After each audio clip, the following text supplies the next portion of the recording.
O nosso experimento foi sobre a adubação em feijão. O nosso grupo é composto pela Bruna, Camila, a Juliana, a Daniela, a Vanessa e eu, Tassier.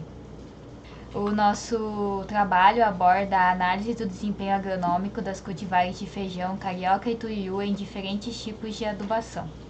Qual foi o motivo da gente ter escolhido o feijão? Foi porque ela é uma das leguminosas mais produzidas no Brasil. Ela possui um grande valor nutricional. O ciclo do feijão, aproximadamente, tem uma durabilidade de 90 dias. Pode acontecer algumas variações para mais ou para menos, mas o tempo previsto seria de 90 dias. No Brasil, existem diversas variedades de feijão. Essas variedades possuem algumas diferenças, como o tamanho da vagem, tamanho das flores e a cor do grão. A cor do grão seria uma das diferenças mais importantes, porque pode modificar o valor de mercado e a importância agrícola desse grão. Sobre as hipóteses do trabalho, a gente trouxe 2 questionamentos para apresentar. Qual seria as respostas das cultivares aos diferentes tipos de tratamento? E qual o tratamento seria melhor para cada variedade de feijão?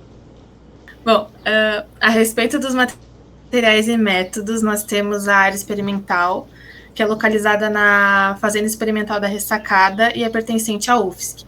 O solo da área experimental é um neossolo quartzarênico e a região possui um clima subtropical úmido, sem grandes variações de chuva entre as estações e sem secas durante o ano. As sementes de feijão das variedades tuiuiu e carioca foram obtidas do estoque de sementes da fazenda.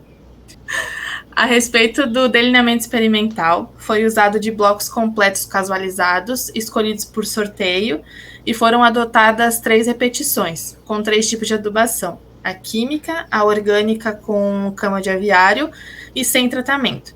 Já as 2 cultivares de feijão foram carioca e tuiuiu, que foram alocadas em parcelas subdivididas. E, por fim, nós obtivemos 18 unidades experimentais, cada uma medindo 2 por 3 metros, totalizando uma área experimental de 8 por 24 metros. Manejo e tratos culturais. No dia 6 de setembro de 2022, nós semeamos, delineamos o terreno e também já praticamos a adubação em todas as áreas experimentais, além de fazer o croquis. O espaço entre as sementes foi em cerca de 5 centímetros e teve 120 sementes em cada unidade experimental, sendo ela tuiuiu ou carioca, o que totalizou mais ou menos 2.160 sementes em toda a área do experimento. Nós fizemos algumas avaliações ao longo do experimento, que foi da onde nós retiramos os dados para fazer as análises estatísticas. Nós estimamos a taxa de germinação, nós fizemos uma medição de altura com a trena, da base até a interseção da folha mais alta, e nós avaliamos se apresentava ou não estruturas florais na época de floração. E numa avaliação final, que foi essa que a imagem está representando, nós amostramos 5 plantas aleatórias de cada unidade experimental, e nós pesamos os legumes, nós medimos novamente a altura da planta e o número de vagens, não contando aqueles que não tinham grãos produtivos. Os principais instrumentos foram a trena, a balança de precisão e a mão de obra braçal do grupo. Bom, agora a gente vai apresentar os resultados e discussões do nosso experimento. No gráfico 1, a gente tem a interação entre a massa de legumes e o número de legumes para as 2 variedades de feijão, carioca e tuiuiu, nos tratamentos com adubação orgânica, adubação química e a testemunha, que é sem adubação.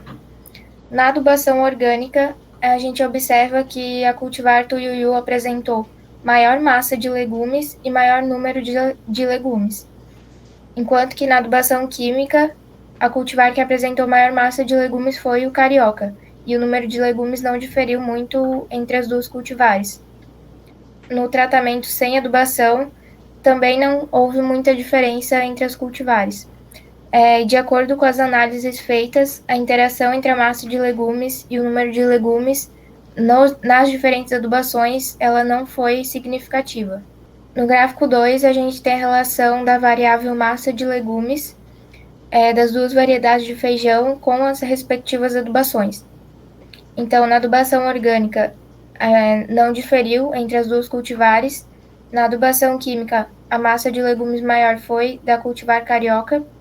E no tratamento sem adubação, a cultivar que apresentou maior massa de legumes foi a cultivar tuiuiu.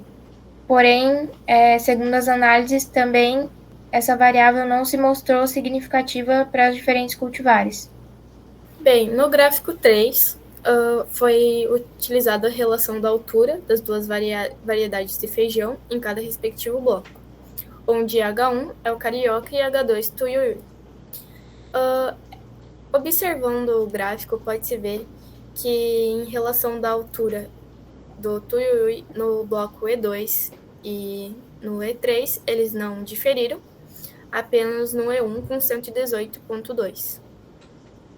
Já o carioca, todos diferiram em todos os blocos, tendo essa diferença de altura.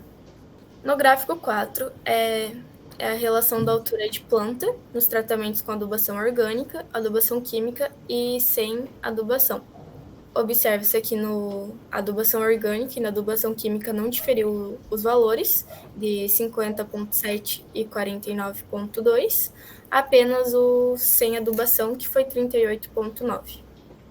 No gráfico 5, ainda é a relação da altura de planta, porém agora é entre carioca e tuiuiu. Então, no gráfico F2, teve a diferença entre carioca e tuiuiu, entre a relação com a altura, porém nenhum desses valores entre gráfico 4 e 5 foi significativo. No gráfico 6, a gente tem a relação da massa média de legumes obtida nos tratamentos com adubação orgânica, adubação química e sem adubação. Então, a gente observa que a adubação orgânica e a adubação química não diferiram entre si, diferindo apenas o tratamento sem adubação. E apesar dessas variações, a análise de comparação de médias usando o teste Tukey mostrou que as médias não diferiram entre si estatisticamente, né? E, portanto, elas não foram significativas, essas diferenças. Bom, após a análise com os dados coletados, nós conseguimos constatar em qual dos tratamentos que ambas cultivares obteram o melhor desenvolvimento, seja levando em consideração o número de grãos, as massas dos legumes e a altura das plantas. Na adubação orgânica, a cultivar tuiuiu ela apresentou o maior desenvolvimento em comparação com a carioca, e ela atingiu maiores índices de massa, número de legumes, além de uma maior altura de planta. Já na adubação química, a cultivar carioca, ela obteve resultados relativamente maiores e mais expressivos. Porém, ela não obteve muita diferença ao comparar com a cultivar tuiuiu. Agora, levando em consideração todos os gráficos mostrados e as informações que eu acabei de dar, a gente pode concluir que o experimento a cultivar tuiuiu ela foi a que obteve maiores resultados gerais, independente do tipo de adubação que ela foi aplicada, e ela se torna mais favorável para maiores produções.